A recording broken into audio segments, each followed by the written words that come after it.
recording. Yep. Okay. I was just Sorry. From beautiful downtown Sacramento, it's time for Beach Blanket Fort Bingo.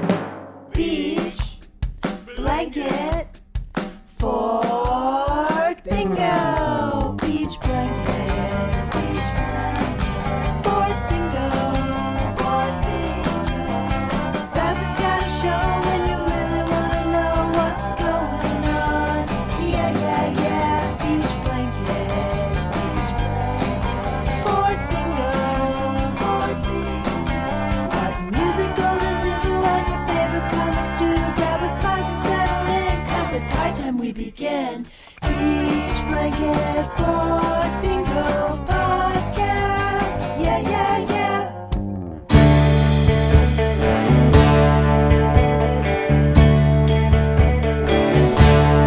Down in sheets. hello and welcome to Beach Blanket Fort Bingo. I'm your host, Steve Schnee. My regular co-host, Ronnie Barnett, is on assignment. Today's guests are no strangers to viewers of Schnee TV, since they've appeared many times on my channel.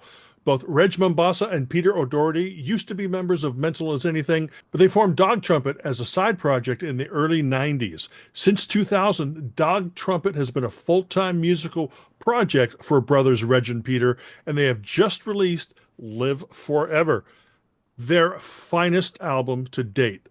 DOG Trumpet has issued a series of singles off the album over the course of the last year, and they are set to release their new one, Underwater, on August 11th. To celebrate the release of that single and the album, Reg and Peter have taken time out of their busy schedules to stop by the Blanket Fort and discuss these new releases with me. So I'd like to personally welcome both Reg Mombassa and Peter O'Doherty to the Blanket Fort. Welcome, gentlemen. Hi, Steve.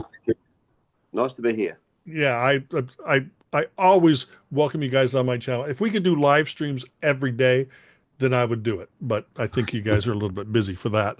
But, you know, the new album, as I said, Live Forever, has just been released. And to be honest, and I told Reg this before we started, in my opinion, is the best album in DOG Trumpet's 30-year career. Now, how are you feeling about the reaction to the album so far?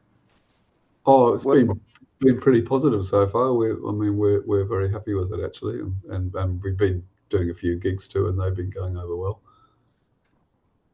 And you're the first person who's actually responded, so that's a good response.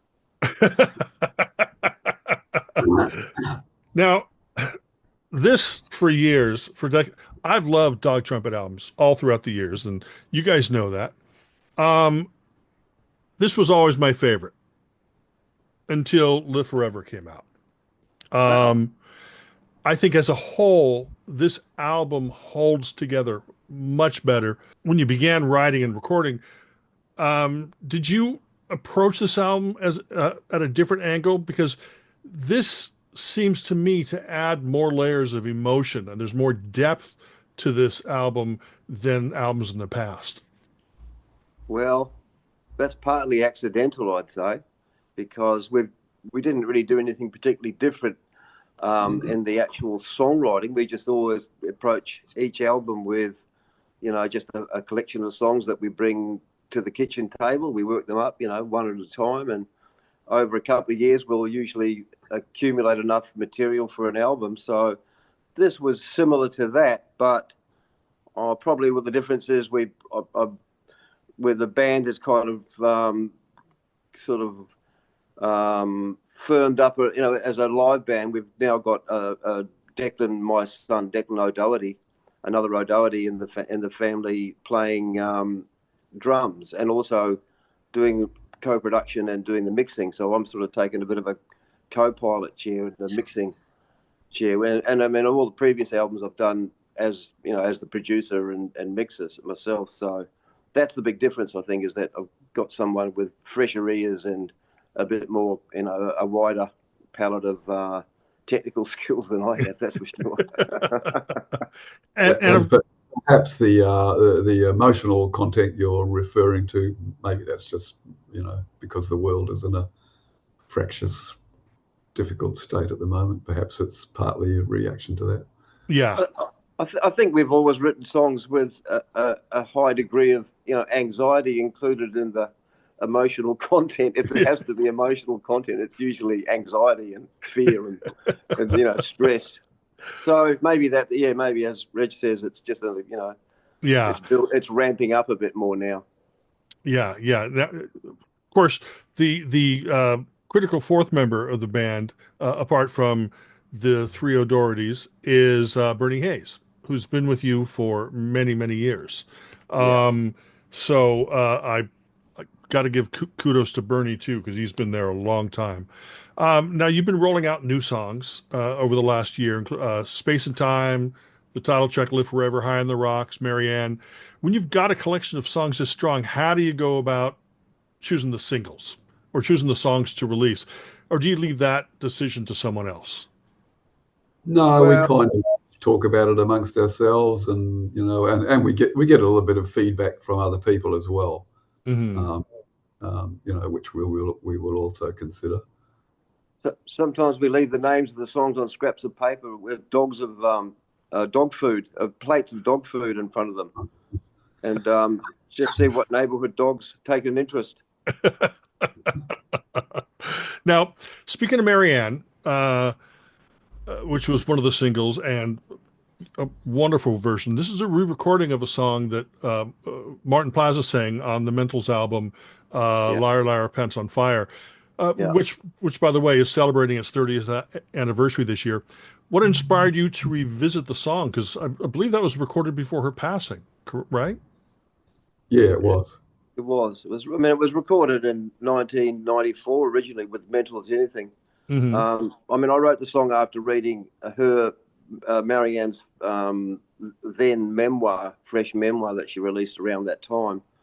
Hell of a rollicking book, about her life, and so that inspired me to write the song. And then we recorded it with the Mentals, and it was on Liar, Liar, Pants on Fire. So it being one of the songs that I wrote in the Mentals, and Reg wrote a whole lot of songs in the Mentals, so we revisit some of those songs in our live sets, as we go from year to year, that we interchange a lot of those songs. We've got a lot of material with Dog Trumpet plus those Mental songs, which we drop into the set. So that was one that just came up. We started playing it 2 or 3 years ago, and thought, oh, that's sounding pretty good. It was a nice song to play again, and there's a lot of songs like that where you sort of you leave on the shelf and you never touch again. But every now and then we'll pull one down and have a look at it and play it live. And if it works, we keep it in the set. And that one being, just being a new version with a new band.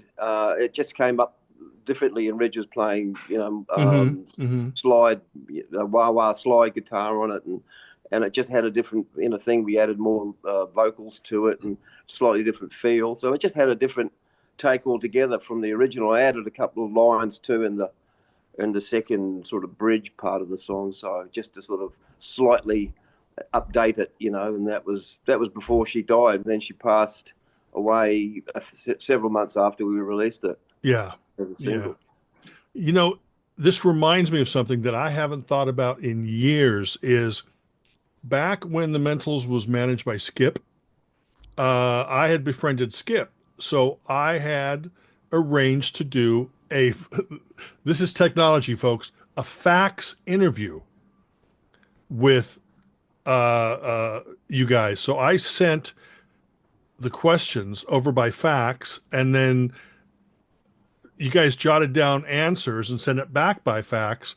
And I remember, Peter, distinctly you saying the next album was going to be called Milk, Milk, Lemonade, Round the Corner, Chocolate's Made, which I didn't say that, did I? Oh, well, no, I mean, as a joke you said it, but I just thought that was really funny. And this was just a memory I haven't thought about for obviously 30 years. Very good. Right. I'm sorry about that, Steve. Apologies. Oh, no. I loved it. I knew it was a joke. Yeah. Could have been serious. Who knows? It's a common poem among children in Australia. I don't know if they have it, but there you go. You- We're very sophisticated here. well, what's really funny about that is I'd heard that when I was a kid, Oh, okay. but it wasn't until Peter wrote it that I go, that's what it means. Well, fortunately, we never used it. Yeah. Well, that's the outtakes collection. So again, I'm going to get back to the feel of the album. I'm not implying that there's any kind of concept, but could there be, or is there a lyrical or emotional theme that's running through all these songs? Or is it just a bunch of songs that you just felt worked really well together? Yeah, pretty much. We never really have a specific concept for any album. It's just, it's just the new songs we've written, we record them, and hopefully they, make sense together as a body of work. Mm-hmm. And that they sound good as we're recording them. And then there's usually a few extra songs that we omit from the last running order of the album, and really it's just the ones that seem to have finished themselves off nicely enough that we feel good about the sounds and the recording, and they were relatively successful, and then just assemble them as a sort of a sequence, and that part of it. So they're all little decisions you have to make. Yeah. And Yeah. even the sequencing is, to me, is an interesting part of putting an album together. Still like the fact that we're still making albums is a great thing, because we've grown up with the idea of an album of music and not just releasing songs out on Spotify or whatever people do nowadays. But Yeah. but the idea of a body of songs I think makes a lot of sense, and then you can sort of bring your own conceptual reaction to it, I guess, afterwards. Yeah. Yeah. I mean, that's why sometimes I don't want to know what songs are about, because there are many times where us listeners, and maybe you guys have experienced this as well, where you've interpreted a song and then you've read about something and you go, oh, I didn't know it was about that. I thought it was about this, but lately I've been revisiting the music of Neil Young, and one of the most important aspects of his music is the honesty. And that's what I also encounter with Dog Trumpet. I mean, you both come from different angles, but there's no bullshit in what you do. I mean, is that a fair assessment? Well, I would accept that graciously as a compliment. And just as an aside, we've been covering a Neil Young song. Which one? Occasionally live, After the Gold Rush. Oh, what a song.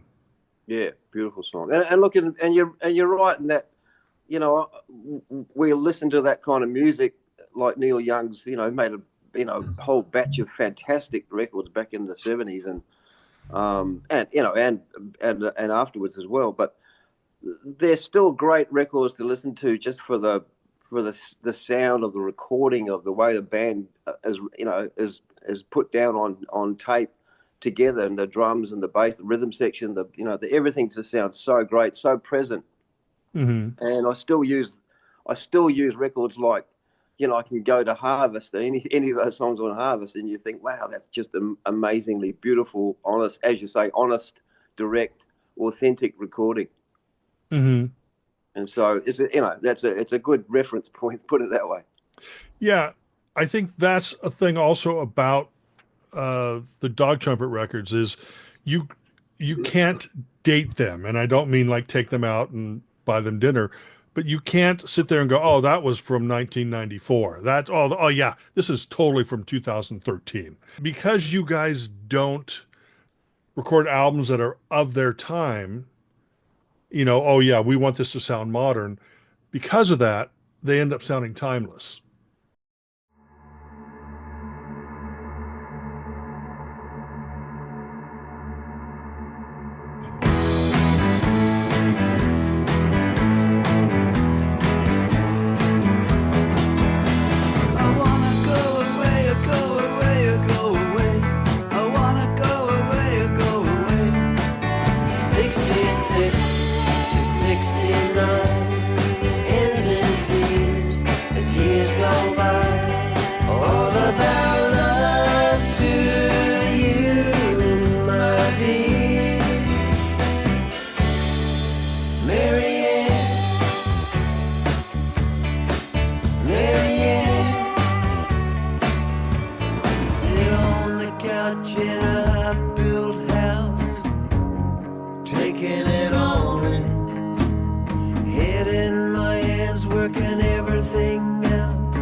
shore.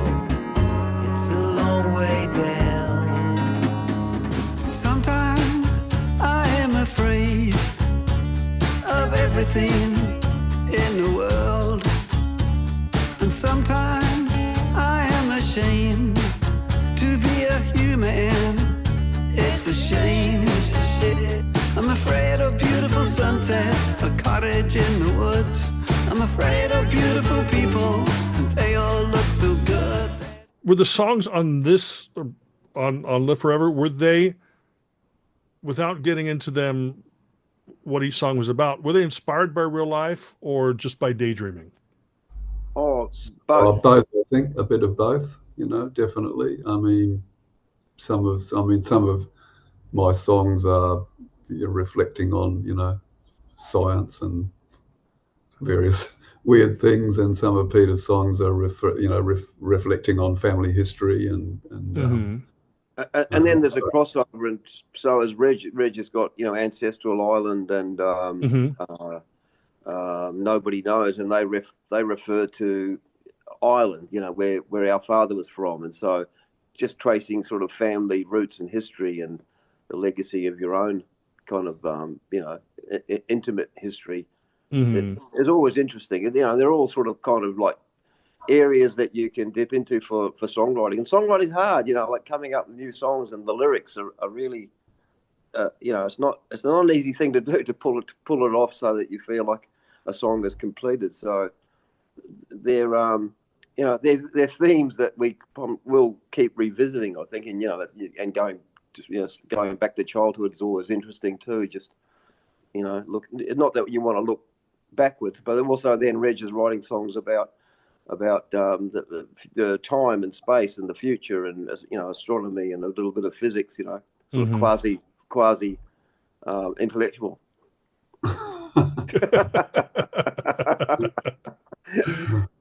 Now, being brothers, do you instinctually know what to add to each other's arrangements and recordings, or do you discuss these things before you end up, adding your own mark on the other person's song?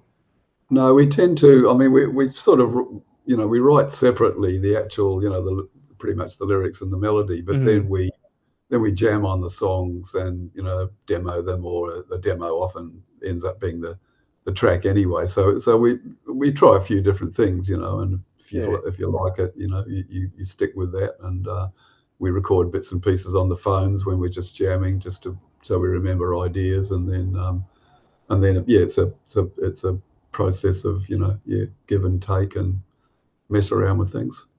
Trial and error. Often, sometimes we record the song one way and then re-record it another way, just as an alternative, and that can lead. It's interesting because you don't always. Well, you most of the time you really don't know what it's going to sound like once you've been messing around with it and adding other instruments, and that's where it just gets interesting. It's like paint. We're both visual artists, so it's a bit like doing a drawing or a painting. You start somewhere, but you don't really know where you're going to end up at until you've done it.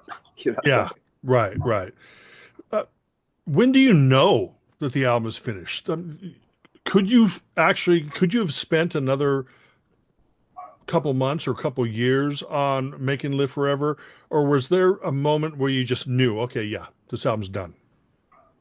Well, I think we sort of, it's a bit like you give yourself a vague timeline, and we'd been at it for a couple of years, so we thought we were getting towards, having, and a few of the songs had got to the stage where they felt like they didn't need any more recording on them, so it was just a matter of playing around with the mixing, and that again can take quite a long time, just all that sort of micro tinkering you do with mixing, and you can, because I do it all at home too, in my home studio, so we're not paying someone else for their time, otherwise we'd be knocking them out pretty quick. You'd have to, But, yeah, right. And that's what I love about doing it at home, is that you're sort of free to be as creatively, indulgent as you want to be. And that can be a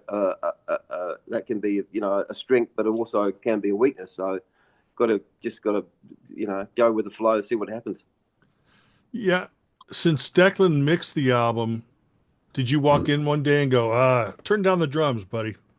Well, I was often in the room with him when he was doing it, Okay. sort of looking. I just sort of looked there with a blank face, thinking, "What's he doing? Why are you putting that effect on it?" And then I think, "Oh, that's a bit strong or a bit much." And then, usually it was pretty good. And often you put things in, and then you sort of pull them back a bit too. So, Yeah. add an effect or an echo, or we did a lot of stuff with even little reversed things, like the way. The Beatles did that a lot, with the reverse tape. But you can do that with Pro Tools. It's all done on a computer nowadays at my studio. But the technology is great, so you can emulate what was done on tape, in multi-track studios from the past, and you're kind of free to do whatever you want. The thing is, there's a million different plugins and choices you can make, and that can lead you down rabbit holes that you never ever resurface from. So you got to watch out for those problems too. Yeah. Yeah. Since you don't have a major label watching over you, what you do and requesting changes to everything, I assume the process of recording an album is much easier for you guys. Yeah, it's definitely good not having corporate executives standing over each shoulder. And I mean, so basically, the opinions are basically our own inside the band, and John O'Rourke occasionally will have an opinion about something which we will consider, And of course, John O'Rourke is your manager, just for anybody out there listening. Now, and look, and John was a drummer too. He played in bands, around the time that Mentals were playing. So he's he's pretty much the same history as us. And he was in a couple of bands that supported the Mentals at different places around Sydney and back in the early '80s. Do you remember which bands he was in? Ward 13 was one. Ward 13, Little Ashley and the Incurables was another one. Yeah. Oh, I don't have anything by these. I better check with John to see if I can get some recordings by these. But back in the Mentals days, we were all younger. The music of the band seemed to be aimed at a certain younger demographic. With Dog Trumpet, do you even think about who might be listening, whether they're younger or older? We're just making records for you, Steve. Look, I mean, we would like people of all ages to hear our music and appreciate it. I mean, obviously, in terms of live audiences, our audiences do tend to be older people, but we also get young people that come along and really love what we do as well. But we would like more of that, But we're not young anymore, obviously. So, but there are new generations discovering bands, which is fantastic, and also the new generations are into physical media. Yeah. Now, obviously, I know that the new album "Live Forever" is available on CD. Is it also available on vinyl? It is. Yeah. Okay. Yeah. Okay. One song shorter on vinyl. We couldn't squeeze the last song, "Medicine Balls," which is on the CD as a sort of a bonus track. We call it also here. Track. The original version's there. That's the original one there, and recorded back in the mid '90s. Remember, I'm a Dog Trumpet nerd. Yeah, well, yeah. And that's a rare one too. That one, it's not many people have that. Yeah, that record. I mean, in terms of young people too, and we often get young people at our gigs who say, "Oh, our parents were fans of the Mentals or fans of early Dog Trumpet," So that's kind of a good bit of musical, history and I've even got the Kiss of Gun Down. Wow. Yeah, no, that's another obscure one. Yeah, you're good. A collector's item. Yeah. There's never been a proper Dog Trumpet compilation on the market. Would you ever consider putting something together to introduce more folks to your entire catalog? I mean, there's several Mentals comps out there. Maybe you could put out a Dog Trumpet compilation called "Milk, Milk, Lemonade, Round the Corner Chocolate's Made." No, probably not. But the first part of that was, you were going somewhere with the first bit. We have contemplated doing something like that, but we haven't got around to it. I mean, in a way, like Demon Records re-released our entire back catalogue on Mhm. vinyl. And that, Mhm. obviously, that's not a collection on one record, but it was like a collection of our Yeah. previous work. Yeah, because a lot of the stuff was really hard to get in America. Now I know that Demon's located in the UK, but it's a lot easier now to get your catalog because when Suitcase or Self-Titled or something came out, or Any Social Tendencies, these albums came out. They were hard to get in the US. Yeah. You Right. know. Now, final question. If you were going to make a various artists mixtape or mix CD and include a few Dog Trumpet tracks to introduce them to other people, what other artists would you put on that mixed? Oh, gee, that's getting tricky now. That's a tricky question. You mean other artists that we like or we Yeah, see as some influences? artists that you feel would fit in with that Dog Trumpet sound. Taylor Swift. That's an easy answer. Easy answer would be Mentals, but we don't want to talk about the Mentals. Well, I mean, not that they're bad, but I mean, basically influences or contemporary artists that you like. Well, depends on how you would approach that. I mean, as far as the kind of music that we're talking about before with Neil Young, there's a lot of music back in the day, 60s and 70s, from which we were both growing up, listening to all that music. And the top 40, the top 20 on the hit parade in those days was always amazing. It was peppered with just classic songs that are still classic songs. And as you were saying about kids today, a lot of them know. I mean, they know a lot about, like Declan, for instance, in our band. He'll talk about electronica acts that I've never heard of, and it's the sort of an area that I've never really, just gone down that track listening to. But he knows a lot about that stuff. But then he'll also know a lot about the music that we know too, from the 60s and 70s, which is interesting. They're listening to all that whole history of music. And when we were young, the history of music was still relatively young in rock and roll terms. The 50s rock and roll was only 15, 20 years earlier from when we were listening to start to play guitars.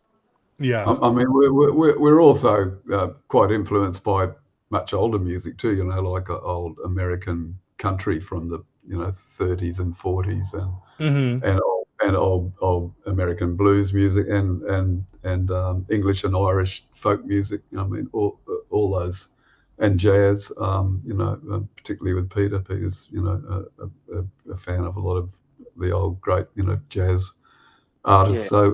So as well as the 60s stuff and the more contemporary stuff since then, we really love a lot of that older music as well.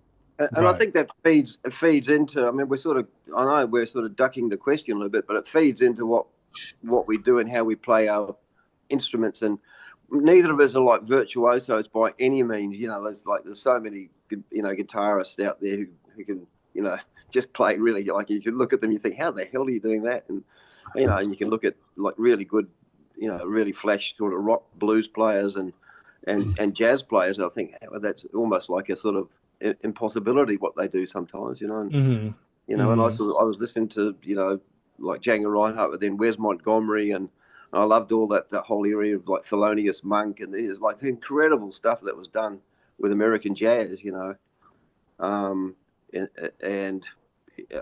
had a go at some of that stuff, but I could never really get very far with it. But but again, all those influences come in, So I still use occasional jazz chords, in some of the songs, just here and there. Got one in somewhere. Right. And usually have to explain it, to the other guys. Go, what the hell that is, Because again, like Reg has listened to a lot of blues and country where they don't use jazz chords, for instance, so much. It's really pretty much 3 chords of most of that music. 3 chords, and using the seventh, the blues seventh, the minor seventh. The seventh, or a related minor chord, maybe one minor chord, but it's relatively straightforward. Well, that's a beautiful thing, and that's a thing that there's no music has any great merit or no any superiority over any other music. And sometimes I've seen jazz musicians who have looked down their noses at the idea of country music or rock and roll music, and they're kind of like they're seeing it from the wrong way. It's like looking at a picture and then thinking, oh, that's wrong because of all these rules. So there are no rules. It's just basically a blending that gets interesting when people blend all of their influences in what they do, and then try and come up with something that sounds, hopefully, authentically of themselves, and not just emulating other things. So, so I know we haven't answered your question. I mean, interestingly enough, I was just reading the other day, people like Bob Dylan and I think Leonard Cohen that said one of their favourite songwriters was Hank Williams, one of their greatest ever favourite songwriters, and that's an interesting observation. Right. I think when Bob Dylan was in New York in those very early days, he was playing at one of the clubs down in the village there somewhere, and I think he went into the club next door, and there was Thelonious Monk was just having a bit of a play in the afternoon on his own, no one else in there, and it's either I may have it the other way around, but it might have been Thelonious Monk who went and listened to Bob playing and said, "Oh, that sounds good," and that you don't have to. Thelonious Monk never said much about that was all that sort of that other people could actually understand because he was very eccentric, but that's like that's really sort of the really nice thing to say about another person's music. That sounds good. Well, that's it for this episode of Beach Blanket Fort Bingo. I'd like to thank my special guests, Reg Mombassa and Peter O'Doherty, for taking time out to chat about their new album, Live Forever, which is available now. I'll add links in the description box where you can purchase the album, view the videos, and you can go to the band's website and learn more about them. Thank you for your time, gentlemen, and thank you everybody for watching, and we'll see y'all next time on Beach Blanket Fort Bingo. Goodbye, everybody. You just dropped in to say hello. I see your face as the water flows.